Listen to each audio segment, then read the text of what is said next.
So what's an expression wound and how do I heal it? Have you ever been told to be quiet? Or maybe that your art picture wasn't as good as someone else's? Or maybe that you shouldn't be singing in choir? Or that you sounded stupid when you spoke up in front of class or said something at the dinner table with your family? These little moments can leave really deep scars, and I call them expression wounds.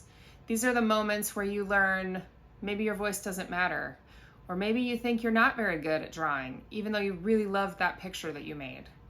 Or maybe you're afraid to speak up in class because you don't want to be made fun of anymore. Hi, I'm Jessica. I'm an aligned voice practitioner, a voice teacher, and vocal coach. I help people reconnect with their true voice, their physical voice, and their inner voice, so that they can rediscover how to express themselves authentically and the joy of expressing themselves creatively in their life the way that they want to. When we carry what I call expression wounds, they often show up in really sneaky ways in our life. Sometimes they show up as nerves or performance anxiety, and you can't figure out why you can't get past it. Sometimes they show up as you thinking maybe you can't sing, and maybe you are tone deaf, and maybe you shouldn't be drawing that picture, and you're not a good artist, even though you used to really enjoy doing those things. They can really get in the way of our own creative expression and block us from using our true voices. It's often more than just nerves or performance anxiety. There's often a deep root that needs to be uncovered and healed in order for you to realize who that voice actually is that's speaking to you and discover that maybe it's not actually yours. So here's a quick exercise to move towards healing and uncovering this. I want you to either think about this or just journal on this or give it a little bit of time as you ponder through this question.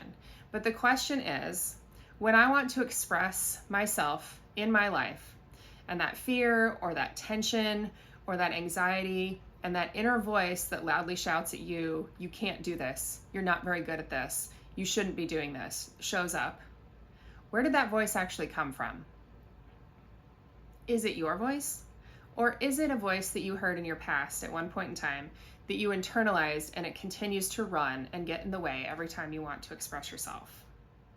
You might be surprised to find out that this is not you at all. This is not your voice at all. This is the voice of someone from your past where you learned it, you internalized it, and now it's just your norm, and that's what you hear every time you want to get in front of people or express yourself creatively, and maybe that's why you feel blocked.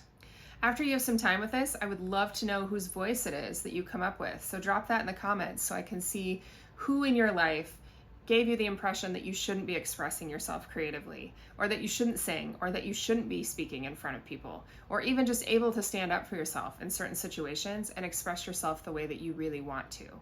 If this resonated with you, I would love to share more tools and resources to help you discover and move past some of these blocks in your expression so that you can show up the way that you want to in your life. You can nail that audition, you can really do well with that speech, or even just express yourself for fun and authentically enjoy drawing or singing or creating again in a way that you used to.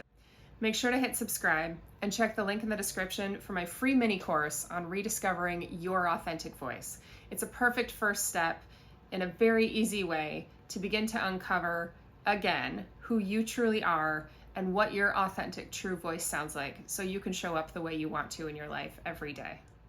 It's a beautiful way to turn old expression wounds into renewed freedom and confidence.